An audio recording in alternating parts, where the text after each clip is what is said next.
All right, guys, welcome back to this edition of Timberwolves Talk. Today, we're back after a couple games. We just saw the Warriors and the Sixers play the Timberwolves, which didn't end too well in our favor, but a huge win last night against the Cleveland Cavaliers, and we're hoping to bring that momentum into the game tomorrow. And there was a lot of good things that they did last night that we will go through in this Timberwolves Talk and address. So, yeah. Oh yeah, welcome to Basshole Media, guys. I'm Peyton. And I'm That's Chris. Chris. So yeah, just we try to do this after every few Timberwolves games. We try to bring some optimism to the fan base, and today there's a lot to be optimistic about. What a game last night. But I think What a game. I think before we get into that, we do have to address the two games before that, and also if I'm talking a little weird, I just got some dental work done, so my face is pretty numb. Just to put a disclaimer out there. But so yeah, we should probably jump into that second Warriors game first. What were your thoughts on that game? Yeah. Well, I mean, it was a lot of the same Timberwolves we've seen, but I saw a lot of improvement. And the thing with the Warriors game is we didn't have D'Lo, we didn't have Cat, Mm-hmm. didn't have our best players again. But the thing with those two Warriors games is I saw a lot of effort out of those two games. I saw glimpses of promise from Anthony Edwards and James Wiseman. The two rookies kind of went at it in the second game, and that was really fun to see. I think they each scored 25. That was really cool, fun to watch. Wiseman did get some garbage time points, though. He So really did. He did. I thought Edwards had a really good game, that Warriors game, and he really continued his excellence through this little streak of games as well. But more into that Warriors game, it is what it is when you're playing Steph and you're playing Draymond and Wiseman's clicking and Kelly Oubre is somehow hitting every single three he Yeah, takes. seriously, dude. That was the best game I think he's had all year. Yeah, he was very efficient. He really, he really didn't look like he could miss. And Yeah, dude. Nas hurt his wrist that game too. Was a big thing. I saw a stat on Kelly Oubre that he's shooting like 20% in every game except for that game against the Timberwolves. Yeah, So he's I saw another stat too that like if Kelly Oubre's shots were taken out, the Warriors would be like a top 5 shooting team in the NBA. So it's a little interesting, but good for Kelly that he got it going. Just wish it wasn't against us. Yeah, there's been talks about him coming to the Timberwolves. What would you think about that? Um, we're never short of wings. I think honestly, I don't want. right now I don't want him just because I think Edwards finally took over Okogie's spot at the 3 with his 2 starts. He was incredible in those 2 starts. So I think he took over the spot at the 3. Malik and D'Lo at the 2, 1 and 2, and Kelly Oubre is a starter, so we don't need him. We don't need to pay for a starting caliber player, and it just wouldn't help him at all coming off the bench. So I don't think we need him. I think what we do need though is Culver back immediately. Josh Kogie has been a little disappointing this season, to say the least. His bunch of snow just fell, sorry, but he's been a little disappointing, to say the least. His defense has taken a little bit of a step back, even though he did have a good defensive game against the Cavs. But the thing that's really taken a big step back with him is the just inside scoring in general. He just really doesn't look to score on the inside anymore, and he's shooting more and he's not making his shots. He's kind of been a disappointment as of late. Um, yeah, and I think that was the Warriors game when he missed 4 straight threes, 4 back-to-back possessions. 4 straight possessions of him chucking a 3 up when But you look at we were on a run too. Keep in mind the game was still within reach at this point, and Kogi shot 4 straight threes, airballed one of them, and missed the other 3. he Just airballed the first one. So as a coach, what do you like that or do you not like that? That's the big question for me. I like you always want your players to keep shooting. Like that's what I don't know. I mean, for a shooter, yeah, I like that, trying to shoot out of your slump Not a after an Kobe. airball. Like I like the confidence Maybe one, of a maybe player. one, but Yeah, four, 4 is a little it's a little excessive, to say the least, yeah, especially for especially Josh on Kogi. especially back-to-back possessions. Yeah, so that was the Warrior game in a nutshell. It was a big run. We gave up a lot of points in the third and the fourth, and that was that. But the Sixers game, Terrible. there's not really much to say about that. It's we don't have a big man right now with Nas Reed being out.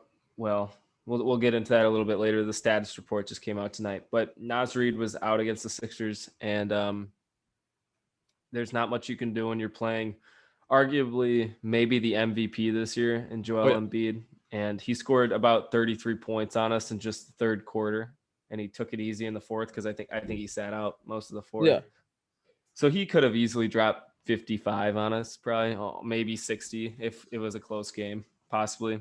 So I'm not too mad at that. That is a tall ask for Ed Davis being the only center on the roster, and a very tall ask for Jared Vanderbilt being a power forward, having to guard him when Ed Davis is out. So I'm not too mad, not too frustrated about the Sixers game. No.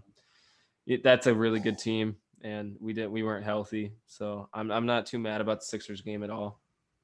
No. And that was one of those just like we didn't even have a chance at all. No, like they were playing down to our level in the first and second because they were shooting absolutely terrible. But And you knew. once they finally started playing, like the kind of Ben Simmons was taken to the hole and Embiid wasn't missing, and they're kicking it out to Seth Curry. Yeah, like that's how the You Sixers play. That's why they beat us. They're the better team. the fact that Seth Curry was getting wide open threes, literally When just wide open. while he's arguably the best percentage wise 3-point shooter in the NBA. I mean, Like that just can't happen. yeah, that's really tough. So we're gonna move on from that game. There's not too much to talk about when we just got a W. So we can get into that game. Yeah, let's get into the good stuff. Dude, I can't look at myself on the camera, man. What your face? My face is feeling goofy. You look a little swollen, but it's not too bad. Yeah. But yeah, so this game, the biggest story of the game was Anthony Edwards for a very good reason. It was his best put together game of the year so far. It was 100% his best game. It was a complete game. He was playmaking, he was rebounding, and he was scoring really efficiently. He shot 60%, 23 points. I think 4 rebounds, 4 assists, if I'm not mistaken, somewhere Something around like there. that. Yeah. But yeah, it was a great game. Hit a lot of big shots for us. So that was for sure Anthony Edwards' best game of the year. And Yeah, then and I feel like with yeah, yeah, I feel like with Anthony Edwards, he keeps having these games like that. Like I feel like after the Golden State game, some could say that was his best game, and I feel like he just keeps building off it. And the big problem with Anthony Edwards as of late, or like the whole season, has been his shooting percentage. He hasn't been shooting well, and when you see him shooting 60%, that in itself is just a great sign. yeah, exactly. And I think yeah, it was just a great game from him all around. I really loved what he was doing. I think the other point I wanted to make about this game was Anthony Edwards kind of stole the show, but Malik Beasley was just he's it stinks because Malik has just been so consistently good for us this year, and it gets overlooked because of our record. But every night he's coming in and he's putting up 20 points, and just no one thinks anything of it because it's just what he does. Like Yeah, it's so we underpaid for him so much, and and it people thought we overpaid. people did. And People, what Malik put up 23 points I think last night too, but he hit a lot of big threes, especially when we were down 12. That was huge for him to come in and hit a lot of big threes. So I was thoroughly impressed with Malik again tonight. Just his consistency throughout the season. Right now, he's my team MVP. I don't know about you. yeah, there's nothing because he's when you say consistency, you're not just talking about his scoring ability, his shooting percentage. He's in there every single game. He doesn't miss games. And that's a Yeah. problem we have with our other stars on the team, and that's not to knock them by any means, but they just don't play a lot. Yeah. Yeah, I agree. And I he's agree. always They've out been there. yeah, he's always out there. He's a very durable and just consistent player in general, and that's why he's my team MVP He has for so sure. much energy, dude. He always is going 100. He always is just going 100% no matter what, and it's just always that little spark plug, and that's what we like to see. Yeah, that's what we need. And I think another thing that kind of Anthony Edwards stole the shine was was from our 12-point deficit. We went into we were in the second quarter, we were down by 12, but what happened is Malik, I think it was Malik hit a layup, and then, or no, it was the Anthony Edwards dunk, and then Malik came down with, I think, a second left and hit a three to bring us within 6. And that's kind of what sparked the rest of the run in the second half for us to go and take the lead. So, like I'm saying, Malik hits those shots. Like if instead of being within 6, instead maybe it was 9, like Yeah, maybe that's a taller tale. You just never know. That momentum of hitting a buzzer beater 3 going to the half was huge. huge, bigger than you could even think. Just like going into halftime with that energy, rather than, oh, like crap, we're down by 9. But Yeah, yeah, there's so much more energy once you hit that three, and then you can go in and build off that in the locker room, and that just sparks everything. And that's, I think, why we came out so strong in that second half. 100%. I think another really big key to the win was for sure it was stopping Andre Drummond, because he had 16 in the first half and almost 20 rebounds already. Like, it was not looking good. It was looking like Andre Drummond could possibly score 40 on us and have like 30 rebounds and Yeah, break some record or something. But credit to Ed Davis and to actually Josh Okogie for just, I don't know what it was mostly they were just making the inbounds to Drummond hard. That was the second half plan for them, deny the was to ball, just deny the don't even let him ball catch it. and double team. They were trapping him extremely well, and he was passing out. And one of the big key reasons why the Cavaliers have 11 losses is because they're one of the worst shooting teams in the NBA. And we were making Darius Garland shoot, we were making Sexton shoot, we were making Okoro shoot, and that we'll take that every single day if they're going to be the ones shooting the ball from the perimeter. Yeah, and what I said about Andre Drummond when I first talked to Chris, I was like, I've never seen someone look so big on a basketball court. He literally looks like, so in 2K, when you like, my little brother does this, like he has a My League, and then he just makes his players taller. Like he makes like Hassan Whiteside like 7'4". Like that's what Andre Drummond looked like. He's like built, and he's just looked huge. I don't even know how tall he is. How tall is Andre Drummond? Andre Drummond's a 7-footer, and the reason you're talking about is why he looks so tall is our biggest player on the court at that time was Ed Davis, and he's, I think, only 6'10" or 6'11", but he's a skinnier built Yeah. guy. Oh, He that's why Drummond just looks so massive compared to him. yeah. And any big in the NBA playing against the Timberwolves right now is just got to be so excited. Yeah, Like because they're that's putting up career nights. so. Yeah. What bigs are we playing next? What? So the big thing, so the status report actually Yeah. just came out for the Let's talk Timberwolves about that. right before we started this, and the questionables tonight are D'Lo, Ed Davis, and Wancho is actually questionable tonight too. So we could possibly getting 2 big men back, which would be a really big W for us. But yeah, Cat will be out this game. But a really good bit of news we just saw from John Krasinski is that Cat is traveling with the team on this 4-game road trip. So hopefully we'll see him back next game after this Cavs game tonight. So that would be really big for us. That would be huge. And I don't know. For some reason, I think if Wancho plays tonight, I think he's gonna have a huge game. And I think all the Instagram commenters are not even gonna know what to say I about it. uh I hope so. I think Because Wancho showed us so much promise last season, with the 13 points per game and the great 3-point shooting. And I think he can do that again. He he had can one. emulate that. Remember that one first half that he had earlier in the season? I The think 20-point first half, yeah. yeah, he looked like Michael Jordan out there. Yeah, it was great to see. And when you have a 4 that can pick and pop and shoot like that from the 3-point line, that's really valuable. So I hope Wancho can turn it on again, and just having him and Nas Reed back as the 4 and the 5, I think would help this team tremendously. Because then, if one of those two gets into foul trouble, if Nas does, then Ed can come in and play most of the game. If Ed does, then Nas can play most of the game. But it stunk last night because Ed was in a lot of foul trouble, and he actually fouled out with like 7 minutes to go. So Vandy was having to play a lot of those 5 minutes, and that was a lot That's of the not reason Vandy. why in the first half. Yeah, that's a lot. That's a lot of the reason in the first half that Andre Drummond is scoring a lot. Yeah, and I want to touch more on Vanderbilt because we've been very high on Vanderbilt this whole season. I was gonna get a Vanderbilt jersey, but I don't. You can't do that, which unless I customize it, which I'm not willing to do that. Maybe I'll start a GoFundMe in the link. But the thing about Vanderbilt is he's not a 5 and he's not a starter right now. Just the way our roster's built, he's not a starter and he's not a 5. So he's not going to be the player that we need him to be unless he's coming off the bench at the 4. And that's just the sad fact it is.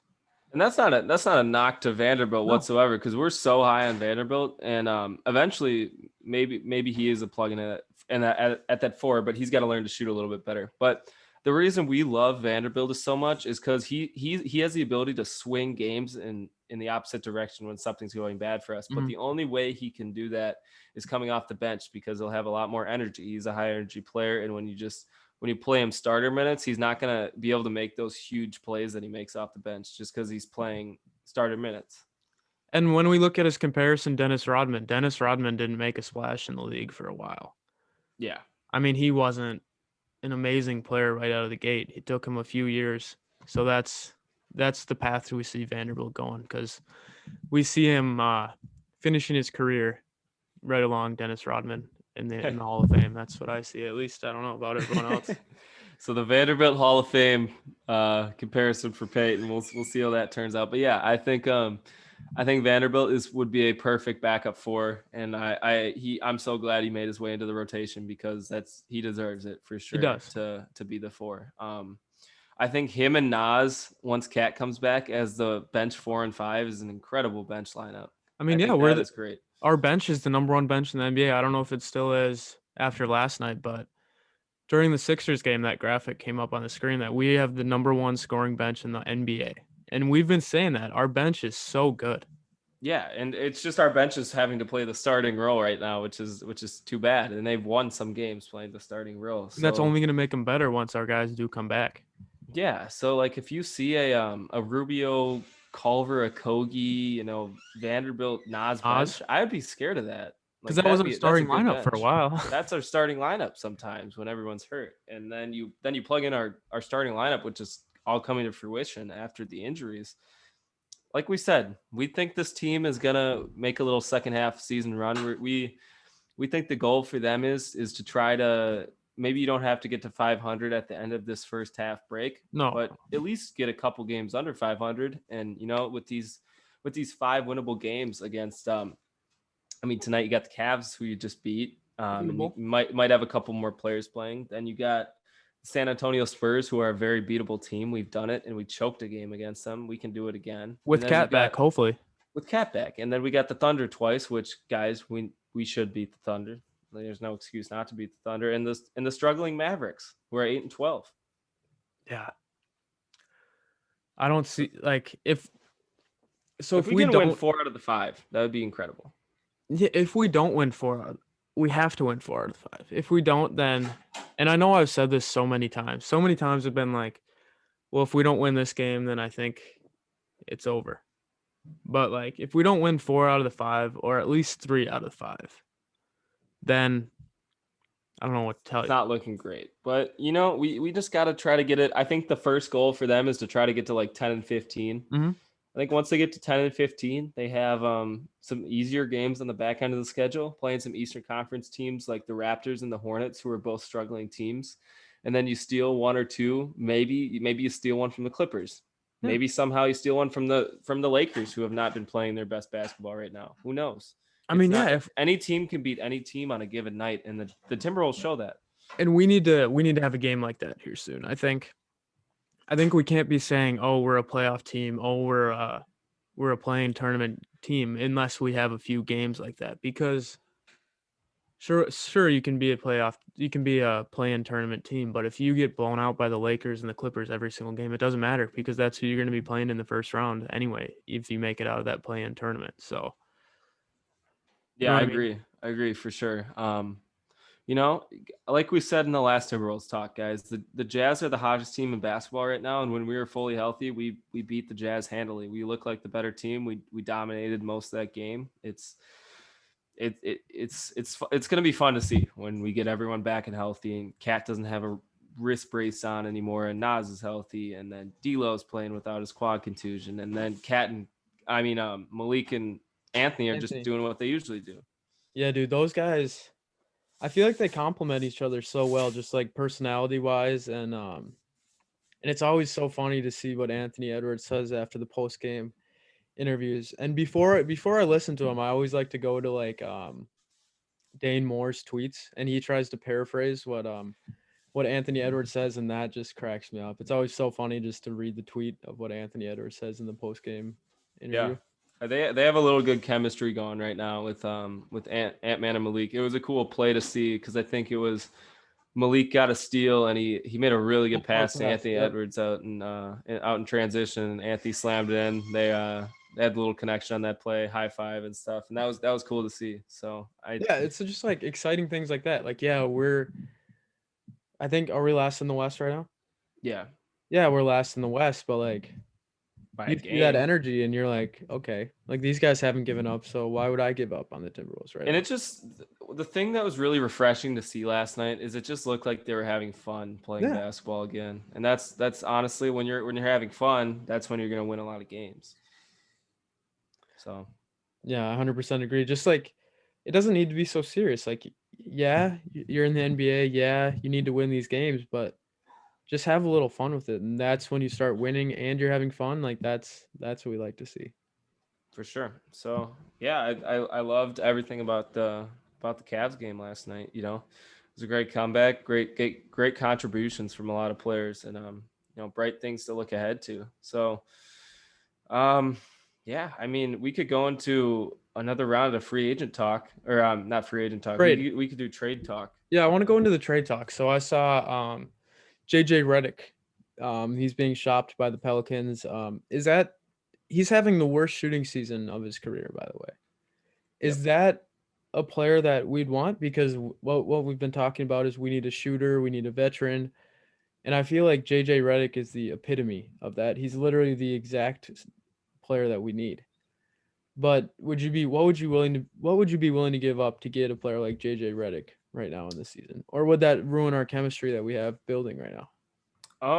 JJ Redick's a tough one because the contending teams are looking to trade for him right now. I think it's the Nets, Lakers, and Clippers are all the teams that are interested. But JJ Redick is I think he'd be a good fit off the bench, honestly, because with the Kogi not playing so well, maybe you give some of Okogie's minutes to JJ Redick, and him and Ricky Rubio, I think, could be a dynamic bench backcourt.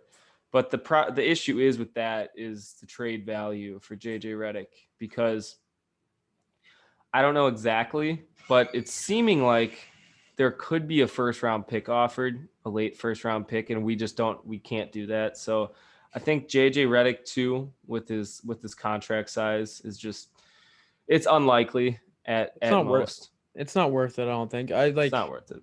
I think that we have so much going right now with our young core that I don't think we could. I don't know what I'd be willing to give up for like a player that I'd be willing to give up for JJ Redick. You know what I mean?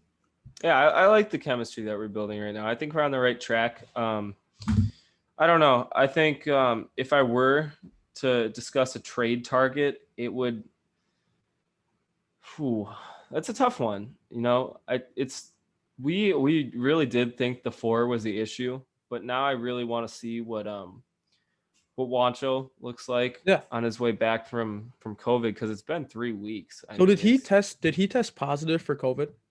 We don't know. No, I don't think there's been any official report if he had COVID or not, which because I'm assuming he did. Because the NBA doesn't have to release that, I don't think. No, and he's been out for 3 weeks now, so I think it's pretty clear that he had it. Yeah, and we only know Cat had it because Cat said that himself. Yeah, so because honestly I forgot about Juancho as a player. I forgot he was even on the team, like recently. Yeah, I mean, like that's just I think we've been the most injured team in the NBA, and it shows. It speaks volumes to the record. Is what we've been destroyed all season by injuries, and if we just got healthy for a stretch of games, man, I think we could make a lot of noise. So I think there's a lot of optimism. Like we preach optimism, and we do. It's because we believe it. It's not just because we're saying that. We would be pessimistic if we thought this team was gonna shrivel up and die. We wouldn't be taking this time out of our day to do this, because it's just not worth it.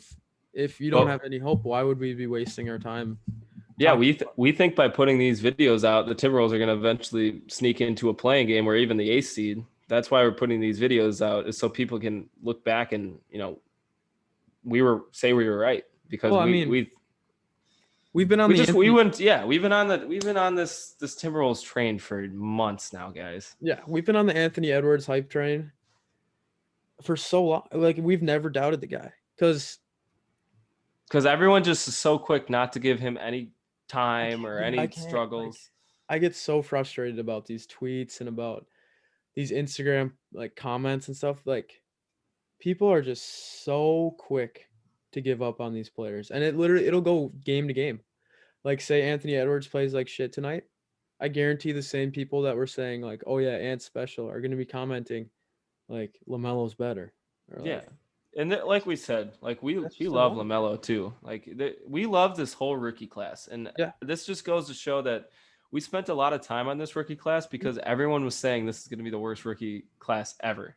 But it's coming to show that now that these players are a couple games in and they're starting to get their basketball sense back after like a year-long break for a lot of them, it's they're one of starting the to put up really good numbers, and they're starting to look like a pretty good class actually. Tyrese Halliburton with the 11th pick, what is he? He's shooting something insane right now. yeah. I don't know exact numbers, but It was 50% a couple games ago. he's rookie of the year. He's in the conversation for sure. There's four, like even Patrick Williams too is having a really good, solid year for Well, dude, rookie. Tyrese Maxey. Showing And then the other glimpses. Kentucky guy. Who's the other Kentucky guy?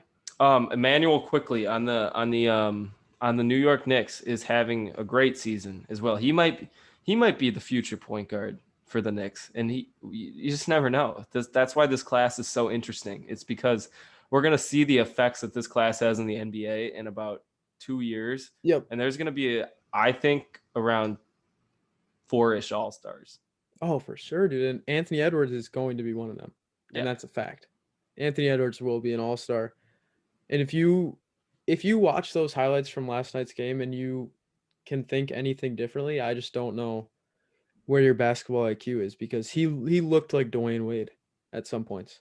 he did, man. He had a lot of the similar traits, and it's not like we're calling him Dwayne Wade by any means. It's just he's more. First of all, he has a better body than Dwayne Wade from day one in the NBA. Yeah. He's got the same physical characteristics of a prime D Wade.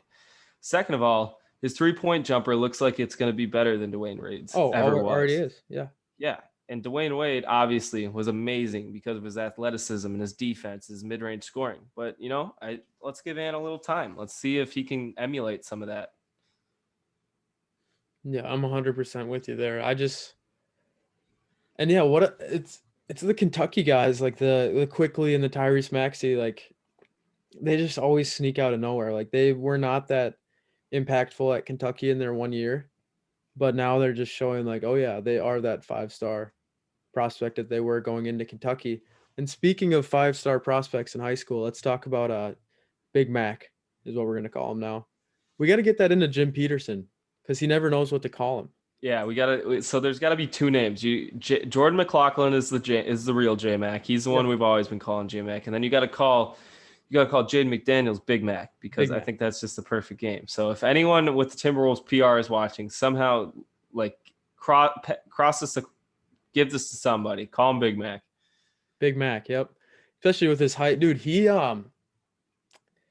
I mean, we kind of were in this from the beginning. Like that's again another player that I was really high on that I told Peyton like months before this draft. I think we should like take with what do we have, the 17th and before we traded. Yep. I was thinking about taking him at the 17th. I think that if you like, dude, when he crossed up Tobias Harris, and I was like, dude, that's KD right there. Like he's just so talented offensively, but that's not even the thing that he's been surprising people with. It's his defense that just has been lights out. And when you see a scrawny guy like that, you just don't think that defense is you would see like him being more of an offensive minded player, but he's just been playing solid defense, and coach even has said it, like he's just earning his minutes. Like he's looking for times to take him out, but he just can't because he's earning his minutes so well. Yeah, and I think another huge thing with Jaden McDaniels is his shooting form is really good, and that's a really good sign. And every time he touches the ball, I think that corner three is going in. I think that wing three is going in, and that's a good feeling. I think obviously he's a guy that's going to need more time than Anthony Edwards is going to need. He's going to need maybe 5 years down the road to become a good player. But I like the glimpses I've seen so far. With everyone hurt, he's been putting in some really serviceable minutes, and the scoring may not look off the charts, but yeah, like Peyton said, he's putting in some great minutes, defense and rebounding. Yeah, and with like, oh gosh, I think I lost my train of thought. Oh yeah, no, in the beginning of the year, like we were like, oh yeah, he's probably gonna be getting some G League minutes. Like he's not. We had no expectations. He was a project player, but like even just the numbers we've been getting from him is already just way exceeding our expectations that we had for him. Yeah, 100%. I didn't think he was going to come in and make an impact like he's done this fast. I thought it was going to be a couple years down the line. So I'm really impressed with what he's done, and he's proved to me he's going to be an impact player, and honestly, possibly could be our starter in the coming years at the 4. Yeah. So I guess one thing I want to touch on is the D'Lo situation. So we didn't really talk about this last episode, and I wish we would have. It's just such a weird situation. So he goes out with rest. So he sits out the first game. He's resting, like it's a scheduled rest. They're like, yeah, like this is planned out because we got the two back to back. Like he already was gonna rest, and then we're like, okay, so he'll be back the next game. But then no, now he's suddenly got a quad contusion, and then I think he missed 2 more games, and then he played last night, helped us get the win, and then now he's questionable again. Like it seems like. It's tough because this has been a lingering injury since his Brooklyn days, and I don't know if it's just something that flares up maybe with minutes, but that's something you really don't want to see with your star player. You don't want to see a lingering injury like that, even if it's not super severe. But yeah, if you guys remember last year, when he came over from Golden State, the reason him and Kat didn't play the first game together was because of the quad contusion. So I don't know if he's getting therapy for that, or maybe it's just an excuse to rest. I'm not entirely sure. It's kind of funny because when I used to play football, like that was the injury you'd have if you weren't injured and you didn't want to practice. You'd have a quad contusion. But yeah, I don't know. I'm not looking too far into it because obviously he's been questionable the past 2 games, and he played in both those. So I would expect him to play tonight unless he's just resting for when Kat comes back. But which it makes sense. It honestly would make sense for him to rest this game. I wouldn't be too mad because it's the second game of a back-to-back. Kat's not going to be back. We're about to go on this huge road trip. Like, why not maybe rest him? But then again, we don't have J-Mac. And we don't have room to rest players right now. We don't have the ability. We're not in the Lakers position where they're 3rd in the West and they have the ability to rest LeBron a game. You're right. And AD a game. We just don't have that ability right now. We need everyone to play. So yeah, they can rest. They can rest at the end of the season once we've already thrown in the towel. If we're actually going to be this bad, sure, they can rest then. Why not? You would hope if the organization wanted to, rest you, that you would be like, well, I'm feeling okay. Like I can play tonight. The team needs me. I think I should play.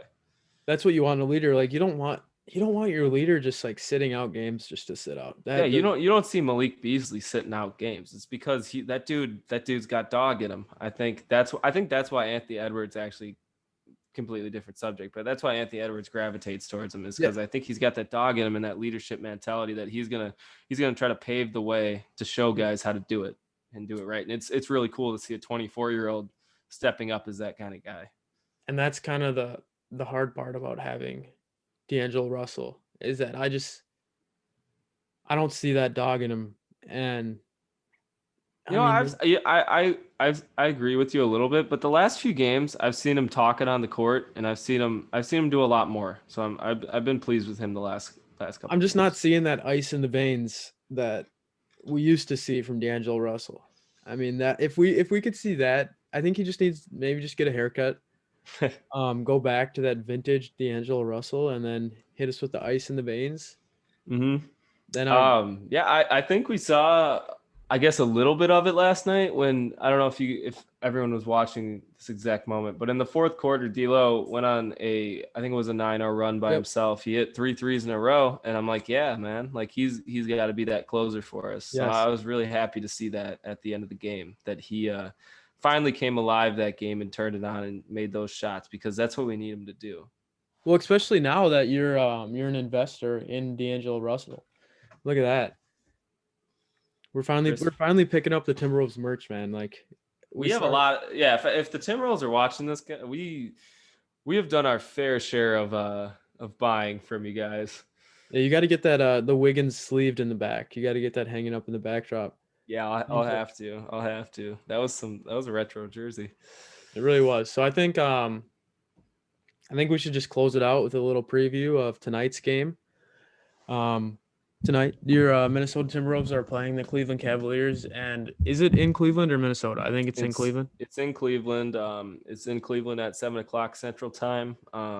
Like we said, the questionables tonight are D'Lo, Naz Reid, and Juancho, and Cat's out again. So my projected starting lineup tonight will be about the same. I think it's going to be D'Lo, Malik, Ant-Man.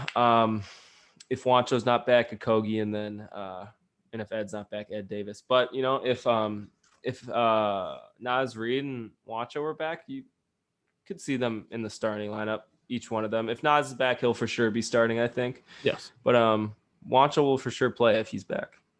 Yeah, I don't see us losing this game. I think that especially with this, I think this back-to-back is actually going to help us out a lot because we're going to be carrying that momentum in, and like I really think that's just going to help propel us to this win. And if we can shut down Drummond and if we can keep Sexton quiet, and I've always been a huge Colin Sexton fan, but he's a very streaky player.